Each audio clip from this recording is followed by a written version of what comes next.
हम लोग फिर एक बार एक नए पंडाल में पहुंच चुके हैं। एक बार नाम दिखा दीजिए और उसके बाद हम बातचीत करेंगे। बहुत खास शख्स से मुलाकात करवाने जा रहा हूं मैं, जो साहित्य को लेकर, तमाम बहुजन महापुरुषों के इतिहास को लेकर अगर जानकारी रखते हैं और रुचि इसमें रखते हैं, निश्चित ही वो नाम जानते होंगे। AR अकेला जी, जो कि प्रोपराइटर है आनंद साहित्य सदन के, हमारे साथ मौजूद है।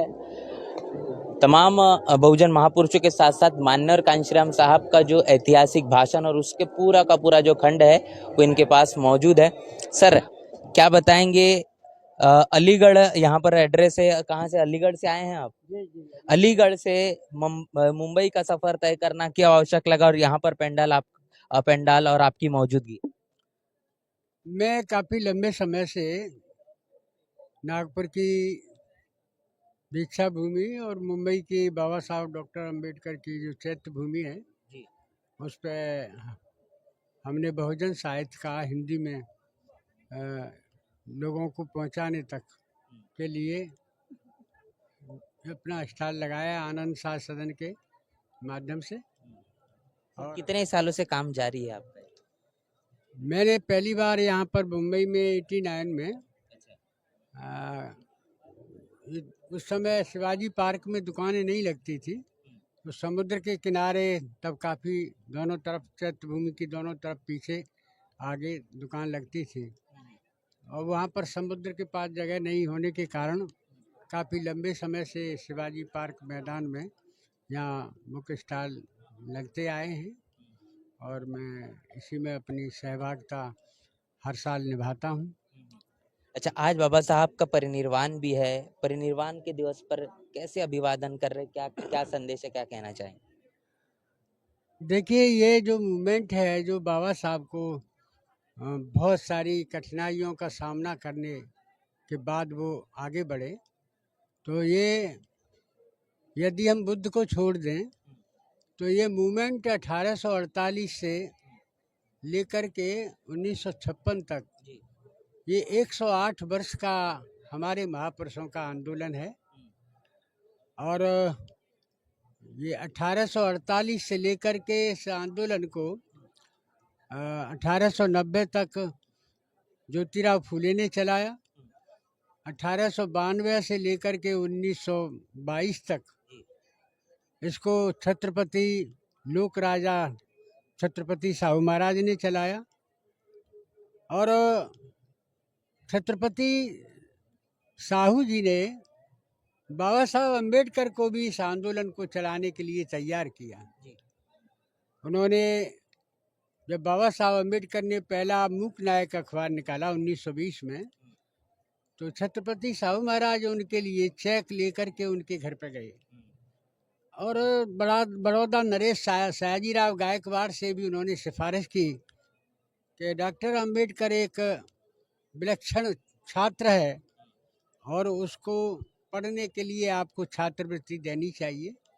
तो सयाजीराव गायकवाड़ ने बाबा साहब अम्बेडकर को, तब तक बाबा साहब अम्बेडकर नहीं थे, वो भीमराव अम्बेडकर थे, तो उनको कोलंबिया यूनिवर्सिटी भेजा। लंदन में उन्होंने पढ़ाई की, जर्मनी में पढ़ाई की, और जितना बाबा साहब कर पाए हैं उसमें से मेरा अपना ये मानना है, और जो इंटेलेक्चुअल लोग हैं वो भी इस बात को मानेंगे कि बहुत सारी अधिकार हमें उन्होंने अंग्रेज़ों के माध्यम से दिए।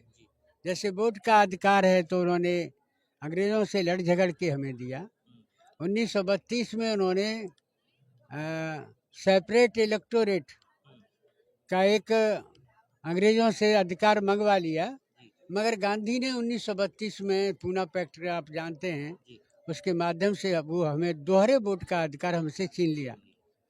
उसके बाद बाबा साहब यहाँ पर अंग्रेज़ों से मिले उस समय, तो उन्होंने कहा कि जो आपने हमें सेपरेट इलेक्टोरेट का अधिकार दिया था वो हमसे गांधी ने छीन लिया। अब हमारे लिए आप सेपरेट सेटलमेंट कर दीजिए। हमारे लोगों के पास ज़मीन नहीं है, उनके पास खेत नहीं है, और सरकार के पास बहुतेरी खेत हैं, तो उनको इकट्ठा करके और उनके लिए ज़मीन दे दी जाए ताकि वो अपनी जिंदगी इज्जत के साथ गुजर बसर कर सके। जी जी, एक सवाल यहाँ पर और जोड़ना आज मैं चाहूँगा आपके, हाँ जी, कि ये बाबा साहब का तमाम जो इतिहास है, आज वर्तमान में जिस तरीके से आपने वोट की बात की, तो तमाम मनुवादी ताकतें या फिर मनुवादी पार्टियां क्यों ना हो, चाहे फिर वो कांग्रेस हो या फिर बीजेपी हो, ये भी आज बाबा साहब के परिनिर्वाण पर उनको अभिवादन कर रही है, वो कार्यक्रम कर रही है, उनका आयोजन कर रही है। इसको लेकर क्या कहेंगे? जी देखिए, उनका जो मकसद है बाबा साहब अम्बेडकर की विचारधारा पे काम करने का नहीं है। वो बाबा साहब अम्बेडकर के परिनिर्वाण दिवस पर करोड़ों रुपया यहाँ महानगर पालिका के माध्यम से खाने के पैकेट खाने को बांटा जा रहा है। और वो मतलब उसमें ऐसा नहीं है कि उसमें सारे लोग बाबा साहब को मानने वाले लोग हैं। जब बम्बई में तमाम लोगों को खाना नहीं मिलता, 50% तो उन लोगों की भीड़ है। मैं 3 दिन से देख रहा हूँ ये, और उनका मकसद पूरा हो गया है मेरे हिसाब से। कैसा कैसा मकसद पूरा मकसद हो? उनका ये है कि इनको खाना खिलाइए इनके कार्यक्रमों में बाबा साहब के नाम पर, और इनका वोट हमें मिले, और वोट से हम अपनी सरकार बनाएं। कल मतलब फडणवीस आपके महाराष्ट्र के मुख्यमंत्री बन गए। कल शपथ ग्रहण हुई है, शपथ मोदी ग्रहण जी हो भी गई। महाराष्ट्र जी में। जी जी। तो ये आंदोलन बाबा साहब अम्बेडकर का जो असली मूवमेंट है वो खत्म हो रहा है। और उत्तर प्रदेश में हमने कोशिश की। तो क्या लगता है कि भविष्य में इससे उम्मीद रखी जा सकती है? कांशीराम साहब ने तो नारा भी दिया, हो सकत है इसी महाराष्ट्र की भूमि से, तो क्या अब उम्मीद की जा सकती है उस बात को लेकर? देखिए, महाराष्ट्र में मेरे हिसाब से जी सिर्फ एक ही मूवमेंट महाराष्ट्र के लोग चला सकते हैं। हाँ, वो सिर्फ बाबा साहब अम्बेडकर के रिलीजन मूवमेंट को चला सकते हैं। हाँ, और मेरा अपना अनुभव है, मानवर कांशीराम जी के ऊपर मैं अध्येता हूँ। जी और मुझे ये ऑन रिकॉर्ड बात कर रहा हूँ, 63 दिन नागपुर को अकेले नागपुर को मानवर कांशीराम जी ने 63 दिन दिए हैं, और वो एक सीट नहीं जिता पाए।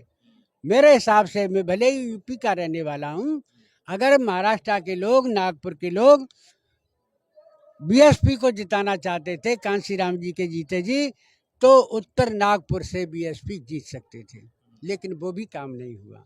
और आज मुझे बड़े दुख के साथ कहना पड़ रहा है कि बाबा साहब का मूवमेंट उस समय तत्कालीन जब कांशीराम जी की शुरुआत है, तब बाबा साहब के लेफ्टिनेंटों ने ख़त्म किया, फिर कांशीराम जी ने इसको पुनर्जीवित किया। और आज मैं दुख के साथ कह रहा हूँ कि इस मूवमेंट को मायावती तथा कथित उत्तराधिकारी ने पूरे देश में मूवमेंट को ख़त्म किया है।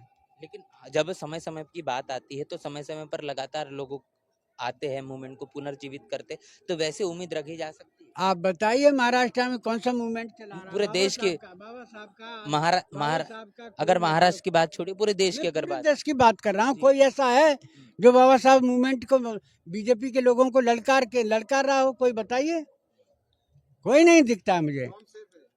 बाम सेब किस खेत की मूली है? मैं जानता हूँ बाम सेब को।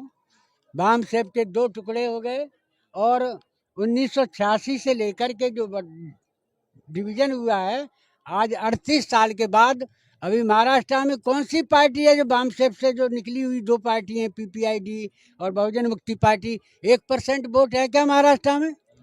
1% वोट जिस दिन ले ले बाम सेब के लोग, तब ये कहने के अधिकारी होंगे कि हम मतलब मूवमेंट को जिंदा करेंगे। तो ये एक किताबों के बारे में थोड़ा बातचीत कर लेते हैं। कितने खंड है, कौन कौन से यहाँ पर चीजें मौजूद है? जैसे एक तो मैं देखिए, देख पा रहा हूँ।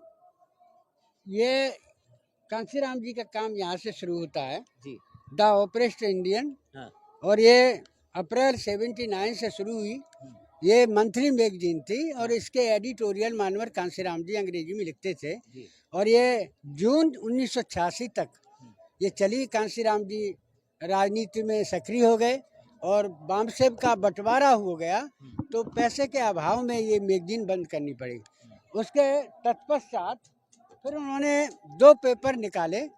30 मार्च 1980 को उन्होंने नागपुर से बहुजन नायक निकाला वीकली पेपर, जी और 14 अप्रैल 1980 को 14 अप्रैल 1980 को ये जेरॉक्स कॉपी है पहले अंक की, उस महापुरुष ने 50 पैसे से काम किया है। 14 अप्रैल 1980, संपादक कांशीराम। तो ये इसमें कांशीराम साहब की स्पीचेस छपती थी। इन स्पीचों के जो डॉक्यूमेंट थे, असली डॉक्यूमेंट थे, वो सतीश चंद्र मिश्रा के सलाह से या दबाव से मायावती ने उसको सारे डॉक्यूमेंटों को जलवा दिया। तो हमने इसको जिंदा किया है, पुनर्जीवित किया है।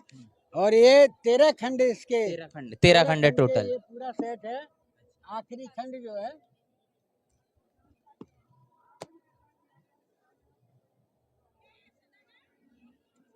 आखिरी खंड ये 13, ये पहला है, ये 13वां है। और ये 13 खंड में मैं 3 स्पीचेस आपको कोट करना चाहूँगा जो बहुत ही महत्वपूर्ण हैं। 15 मार्च 2003 में कांशीराम जी अपने जन्मदिन पर मुंबई में सुरेश माने को इंगित करते हुए कह रहे हैं कि जब 2011 की सेंसस होगी, 2011 में जब जनगणना होगी, तो 3 करोड़ लोग अकेले यूपी में आपको नजर आएंगे। तो उनकी प्लानिंग थी बुद्धिज्म में जाने की। और 26 जुलाई 2003 को वो कोल्हापुर में कह रहे हैं, 100वां वो छत्रपति साहू का जन्मदिन था।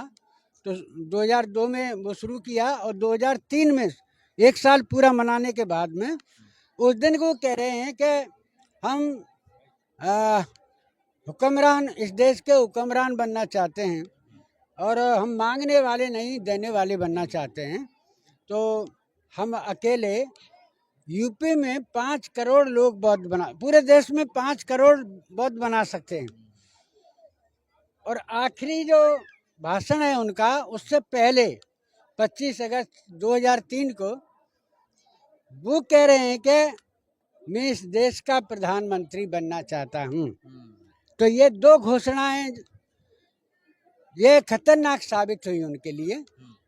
और आरएसएस ने चिंतन किया कि चलो, ये जब डॉक्टर अंबेडकर कोई साधन नहीं था, बैलगाड़ी में लोग आ रहे थे, तांगे में आ रहे थे, न किसी के पास साइकिल थी उस समय, न कोई साधन नहीं थे। 40-40 मील लोग मतलब पैदल चल के आए जिस साल। तो एक दिन में 5 लाख बौद्ध अंबेडकर बना सकता है, साधनहीन उस समय। आज बीएसपी की यूपी में सरकार है, इनके कई जगह एमएलए एमपी हैं। तो अगर जो कांशीराम कह रहा है कि 2 करोड़ की मान लो, तो 2 करोड़ नहीं बना सकता, तो उसका 25% कितना होता है? 50 लाख। और 50 लाख अगर इसने बौद्ध बना दिए तो इस लहर को पूरी दुनिया में कोई नहीं रोक सकता। इसलिए एक डर महसूस हुआ। इसलिए आरएसएस ने कहा कि अब बोलता हुआ कांशीराम हमारे लिए बहुत खतरनाक है, क्योंकि ये प्रधानमंत्री की कुर्सी के सपने देख रहा है और 2 करोड़ की बात कर रहा है। तो 50 लाख तो ये यूपी में बना देगा। 25 लाख की तो रैली का रिकॉर्ड यूपी में है। और उसमें यूपी के जो बॉर्डर के स्टेट थे, वहाँ से भी मतलब लोग बौद्ध बनते। वो सपना बाबा साहब का जो था वो पूरा नहीं हो सका कांशीराम जी के द्वारा। इसका मुझे बड़ा खेद है। जय भीम, नमो बुद्धाय। सर, एक चीज में मुझे बताइए कि ये जो खंड है 1 से लेकर 13 तक, अगर कोई मंगवाना चाहे, आपसे संपर्क करना चाहे, कैसे करे बताएं? क्या नंबर है? मैं उसमें ऑनलाइन हम बेचते हैं जी। और आनंद साय सदन के माध्यम से हमने अपने खुद पब्लिकेशन के पानी कुआ खोद के पानी पीने वाले लोग हैं हम। 85 में हमने बीएसपी ज्वाइन की थी, तब 25 साल का युवक था मैं। तो ये बिक रहे हैं और 3000 रुपये का सेट है। लोग ऑनलाइन 3000 रुपये डालते हैं व्हाट्सएप पे और हम उनको सप्लाई कर रहे हैं। तो ये कहाँ से भी बुलवा सकते?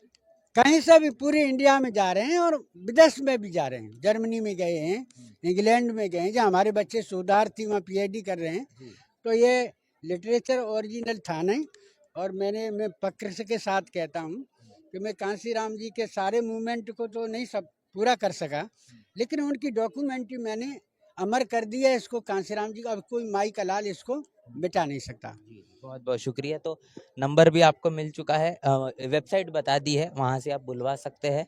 और ऑर्डर कर सकते हैं। कांशीराम साहब की तमाम जो किताबें सबसे ज़्यादा चर्चित है, जो AR अकेला जी के माध्यम से बड़ी मेहनतों से उन्होंने तैयार की है। तो आनंद साहित्य सदन, इसे ज़रूर याद रखिए। और मान्यवर कांशीराम साहब के तमाम जो खंड है वो आप इनके साथ संपर्क करके मंगवा सकते हैं। तमाम बातचीत को लेकर आपकी राय हमें ज़रूर बताइए।